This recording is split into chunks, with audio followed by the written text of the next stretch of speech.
I was in the boardroom of one of those glass towers that seem to scratch the sky, listening to yet another presentation about profits, colorful charts, and international expansion.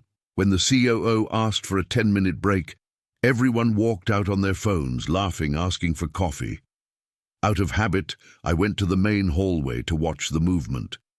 It's a reflex from someone who used to be just staff. I can't ignore the people working behind the scenes. That's when I saw it. In the middle of the lobby, my mother, Donna Lourdes in her 70s, slightly oversized cleaning uniform, gloves on, pushing a cart of supplies, was standing in front of reception. On the other side, a young receptionist was talking to her. She was explaining something to a 5-year-old child. "Okay, Mom, pay attention, all right? You can only clean after the important people leave the room, got it? Don't go in without knocking, okay? Don't touch their things." A group of younger employees walked by, giggling. "Oh my gosh, look at the cute granny, the lost grandma of the office." My mother lowered her head and murmured "Yes, Mom," and I stood there, just a few meters away, listening to someone talk to the woman who taught me to be a man. She was a clumsy inconvenience. What they didn't know was that the important board member they were so eager to impress was actually the son of the elderly cleaner they were treating like a child in the hallway. My mother never had formal education. She learned to read by sounding out newspaper ads while she scrubbed other people's offices. When my father left, it was with a bucket, a rag, and courage that she held our home together. She always said, "I don't know how to be a manager, I don't know how to be a doctor, but I know how to leave any place shining, and that's honest work too." When I finally made it onto this company's board, after years grinding as an intern, analyst, manager, I insisted on one thing. Our cleaning staff would be hired through a partner company, but with decent rights and fair pay. What I didn't expect was that, after I begged her to finally retire, my mother would pull a surprise. One day she showed up at my place with a mischievous smile. "Son, guess what? I got a cleaning gig in that fancy building of yours." "Mom, for God's sake, you don't have to do that anymore." "I know, but I wasn't born to sit around watching soap operas, and besides, I want to see up close the world you fought so hard to enter." I tried to forbid it. She shut the conversation down with one sentence. "I survived hunger with you in my arms. You think I can't handle a cold hallway?"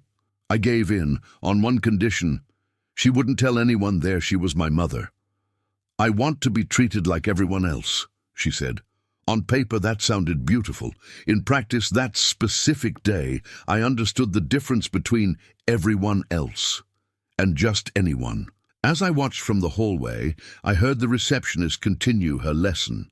"Please, ma'am, don't walk around here when the important people are passing by, okay? Just stay closer to the corner." "Yes, ma'am," my mother replied, with the humility she's always had. A young intern walking by chimed in, laughing. "If you get lost, just ask the cleaning lady. The hallway grandma knows everything." Laughter. Looks of disdain disguised as jokes. Out loud, no one used insults. Inside, they stamped an invisible label on my mother, second-class human being, and I felt my blood boil. I walked closer quietly so they wouldn't notice me.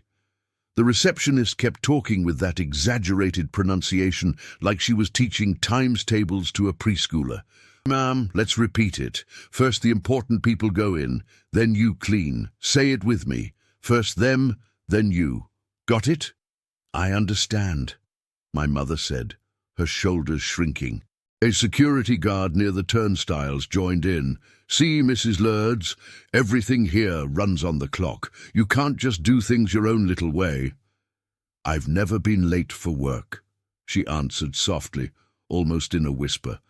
"I know, but this is a big company, right? Not a little neighborhood house." That line hit me like a punch.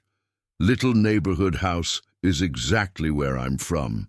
From a small house with cracked tiles, bare walls, and the smell of bleach is where my mother sent me to prep classes, saving coin by coin. Watching that guard, who earns way less than a director, look at her like he was doing her a favor by letting her work there, hurt deeply. Just then, the COO came out of the meeting room, checked his watch, and walked toward the front desk. "Everything ready for the meeting to resume?" he asked. "Yes, sir," the receptionist replied. "We just had a small issue with the cleaning lady. She almost walked into the room at the wrong time." "Oh, for heaven's sake!" He rolled his eyes. "That's all we needed. Ma'am, please be more careful, okay? This is a high-level environment. You should wait for the receptionist's signal before going in, all right?" I saw my mother's hand tremble on the broom handle. She didn't argue. She didn't snap back. She just said, "Of course, sir. I don't want to bother anyone. I'm just here to do my job." The director added in a polite tone, "That's right. And no need to walk around here in the middle when the board members pass by, okay? It's better if you stay more discreet." More discreet. Hallway grandma. This isn't a little neighborhood house. None of those words were outright insults, but each of them pushed my mother into an invisible corner. She was a clumsy child who needed to be kept under control. And that's when I decided the break was going to end in a way no one in that building would ever forget. The COO was about to head back into the room when I stepped into the scene, as if I had just stepped off the elevator. "Good afternoon," I said in a neutral tone. Immediately, the receptionist straightened up, the security guard adjusted his shirt, the intern hid his phone in his pocket. They all knew me by now, one of the youngest board members in the company's history, shareholder, business magazine covers. "Mr. Gabriel," the COO smiled, shaking my hand. "We're all set to resume. We were just aligning a few details here with the cleaning staff." I looked at my mother first. She avoided my gaze, like she was ashamed in front of me. That hurt, more than anything. "What kind of detail?" I asked. The receptionist, sweet as sugar, replied, "Nothing serious, sir. It's just that this lady is new. So we were explaining that the board members need a little more privacy. She almost walked into the room at the wrong time." The intern gave a nervous chuckle. "But it's all good now," the grandma understood. That was when the rope snapped inside me. I could have swallowed it. I could have pretended it wasn't my business. I could have pulled the COO aside and handled it quietly. But every time my mother swallowed humiliation in her life, it was so that I'd have the chance not to swallow anything anymore. I took a breath and spoke firmly, loud enough for the entire lobby to hear. "First point, nobody here calls an employee grandma. She's the office mascot. Second, you do not talk to an adult like they're a child. Third, you do not treat the cleaning team as some kind of nuisance that needs to stay out of sight." Silence. The COO cleared his throat. "Of course, Mr. Gabriel, I fully agree. Maybe there was just a little lack of tact." I looked at the receptionist, the guard, the intern, and lastly, at my mother. "Do you know who this lady is?" My mother tried to stop me. "Gabriel, my son, you don't have to." But I wasn't going to back down. "This lady you just told to stay discreet, the one you called hallway grandma, is my mother, the woman who cleaned 3 offices a day so I could afford bus fare and notebooks. The owner of that little neighborhood house you all seem so eager to distance yourselves from." A collective gasp ran through the lobby. The receptionist went pale. The intern swallowed hard. The COO opened and closed his mouth, speechless. "Let me make something official here," I went on. "In this building, nobody is more important than anyone else, just because they wear a suit or have a gold badge. The floor only shines because there are people on their knees cleaning it. Without the cleaning crew, there is no high-level meeting at all." I stared straight at the COO. "I want mandatory training on respect and empathy for everyone, from intern to top management. And that's going on the agenda today, in the board meeting." Then I turned to my mother, and not caring who was watching, I kissed her forehead. "Mom, you will never again be treated like a child in this building. Not here, and not in any place that has my name attached to it. And right there, in that frozen lobby, the one who seemed small was no longer the old cleaning lady. It was everyone who needed a reality check to remember that no one gets to the top alone. After that day, a lot changed. The receptionist apologized, stumbling over her words. The intern's eyes filled with tears as he said he was thinking about his own grandmother. The security guard, embarrassed, admitted he was just copying what he'd always seen people do with those who clean. But my mother, as always, was bigger than the situation.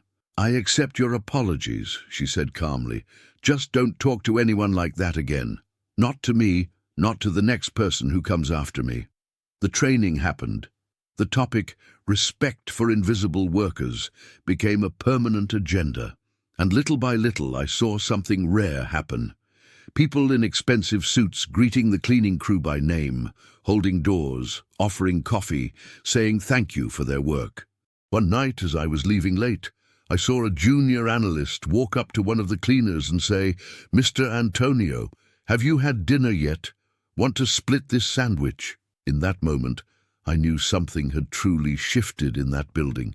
If you're listening to this story now, maybe you work in a high-level environment, or maybe you're the one who gets there before everyone else to make the floor shine. Wherever you stand, remember this: respect is not a bonus. It's not an extra courtesy. It's the minimum. If you agree, type in the comments, "I will never treat an elderly person like a child," so we can show the algorithm and the world that there are still people who see beyond badges and uniforms. And if this story touched you, share it with someone who needs to remember that the person cleaning the floor you walk on might be the owner's mother.